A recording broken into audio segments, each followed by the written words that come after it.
यो देशका दलाल पुँजीपतिहरू अरबपतिहरूले कांग्रेस र एमालेलाई खरिदेका हुन्। विचार गर्नु होला, तपाईलाई मन नपरे मान्न पर्छ भन्ने छैन, तर मैले तपाईहरुको अगाडि भन्नै पर्ने हुन्छ। दलाल पुँजीपतिहरू, नोकरशाहहरू, बिचौलियाहरूले कांग्रेस र एमालेका नेतालाई खरिदे र हुनै नहुने कुरा गरिदिए।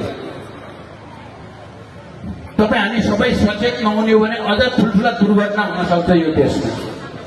किनभने संविधानले र लोकतन्त्रको परम्पराले पहिलो र दोस्रो पार्टी मिलेर सरकार बनाउँदैन कहीँ पनि।